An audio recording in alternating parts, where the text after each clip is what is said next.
Konbanwa. I am Queen Kongsan, which is just a fancy way of saying Queen Kong in Japanese. This is the first video of my channel, but seeing as today is June 5th, the day of the lunar eclipse, I apologize for not posting this earlier, but we have two more coming up, so yeah, I'll be hitting this two more times for sure. But full moons are great times to release things. I never really used to believe in this. I'm still kind of doubtful, but the more that I actually practice meditation and full moon rituals, new moon rituals, tarot readings, and that kind of stuff, the more I found that it actually resonates with me. So, welcome to my journey. The first thing that I do before I do anything is I meditate to kind of get centered. Now, I am also learning all of these things, as I'm sure a lot of us are right now, to try and find our center during this crazy time. 2020 will be the test of just getting you on the path that you belong on. Which is not always easy, right? Change is never like, oh yeah, like I want to lose weight and, it's not happening, but we'll get there. Anyway, I digress. So, first thing you want to do is meditate just to get centered, whatever that looks like for you. Usually I sit with a guided meditation, so I just did a prayer first to protect me while I meditate. And just did a quick 5-minute crown chakra meditation. So, crown chakra is obviously the top of your head. There are, I believe, 7 different chakras. I really focused on root chakra at first because that is like the most grounding. And then, obviously, like still practicing all of that. But crown chakra meditation with a prayer. And then I wrote down all of the things that I would like to release in this full moon. I'm using my fancy paper because I don't really use it for anything else. And it's really thin wood paper, which I got gifted to me a while ago and then was just hoarding. So rather than hoard, I should use it for some purpose. So I use them for these. But I just write the phrase I release over and over again. Anything that weighs heavily on you, anything that you've been struggling with.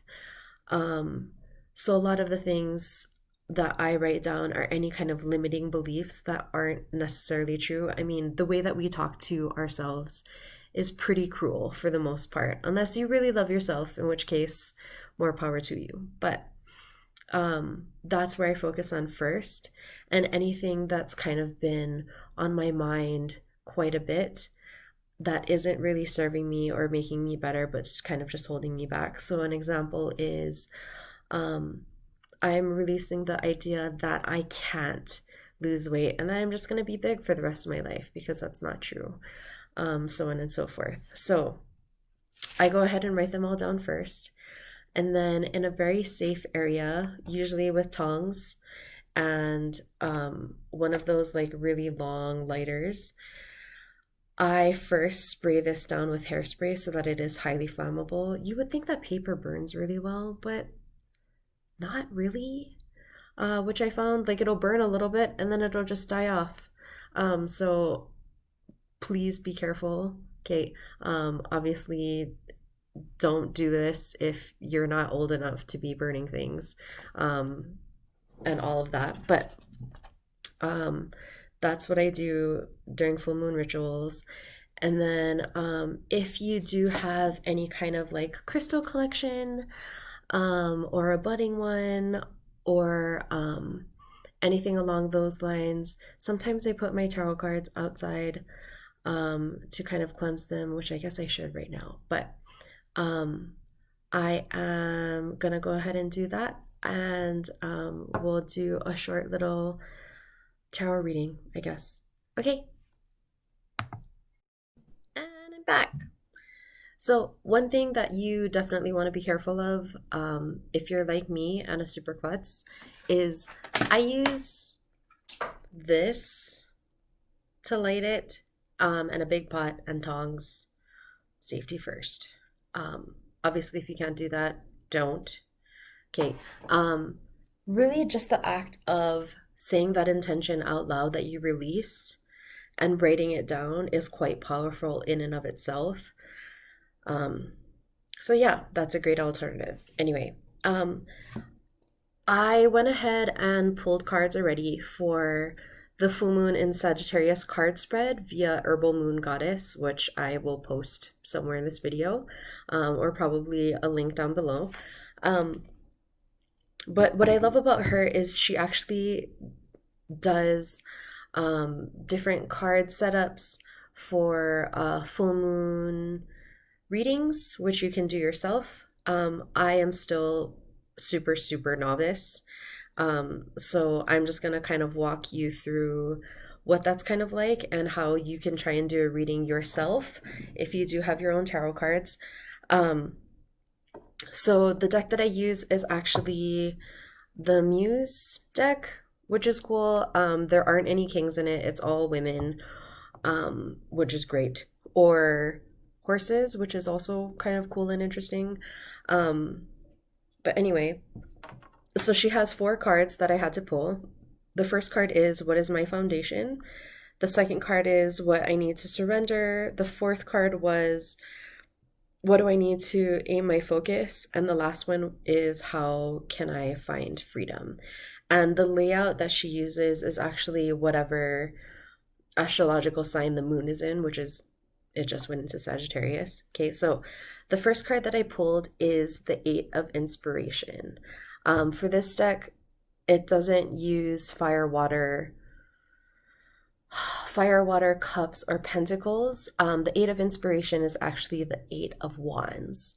The first thing that I do is I look at the actual card itself, so you can pay attention to colors and visually what it represents along with the card meaning. So thankfully it is all posted online as well. So as I'm learning how to do it, I will walk you guys through that. So for the 8 of Wands, it says fast energy, movement, travel.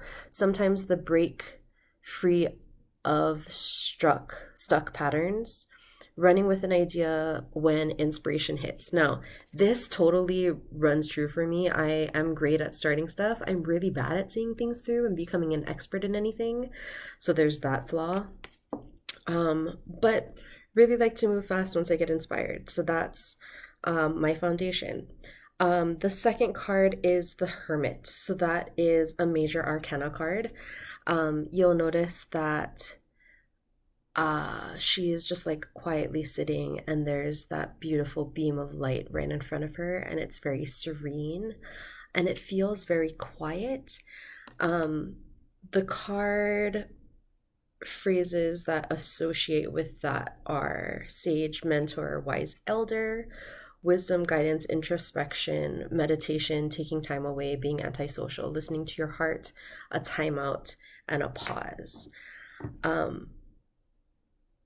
Honestly, this could be a combo of things, seeing as this is where I'm normally at. This energy is very quiet and calm and centered, which I am not most of the time.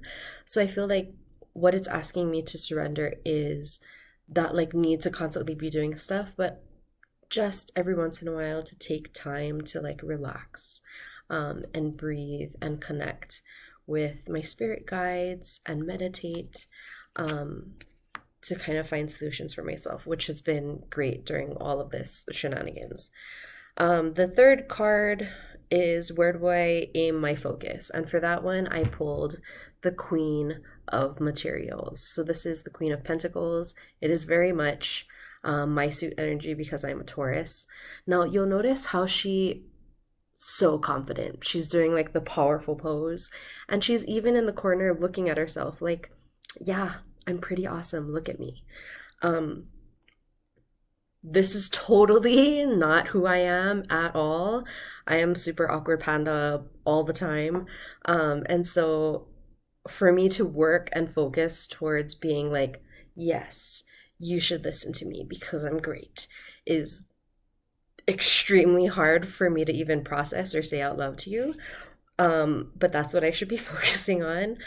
And then the last one is how can I find my freedom? So here we have the page of materials. So the page of pentacles. For this one, it says um, learning how to create prosperity, practicing, planning, learning new energy and new beginnings, new skills, working on the future, the natural laws of creation, new opportunities for financial abundance. Now, these two I feel like go really well together because this is about like working really quickly, skills, moving quickly towards something, and it kind of looks like it's quickly transitioning from my thought, right, from the page over to the actual rose. So producing whatever that idea is.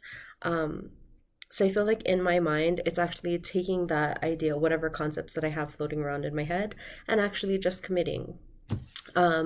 This YouTube channel is actually because of my dear friend Carrie, love you. She's always said you should make a channel. I don't know why, because I'm weird and strange, obviously, via like the headband that I will explain here in a minute. But yeah, so I'm not really sure what this channel will be. It will kind of be just a gamut of all the things that I am totally interested in. I will try to make it as lighthearted as possible just because there's a lot that we're going through currently, and a little happiness I feel like goes a long way right now. Anyway, let me quickly just explain this and I will sign off for the night. So this is my ridiculous headband. It is the inspiration of an Instagram based out of Australia. She wasn't doing any shipments or anything. So I was like, oh, she has kits to make the ridiculous headband, but I can't buy them from her. And then I just decided to make it myself. So this is my headband that I wore on my birthday on the 19th of May because I'm a Taurus. But it just makes me happy. Like I can't wear this and be angry or sad or any other emotion except excited because like the tentacles. Anyway, but yeah, I hope you enjoyed this random eclipse video. I apologize that it's so scattered. I mean, we are in Sagittarius, so he's a go-getter and definitely fire energy, which is, I guess, why I was just committed and just decided to make this video. Anyway, welcome to my channel. I am Queen Kongsan. It has been a pleasure. Till next time. Bye.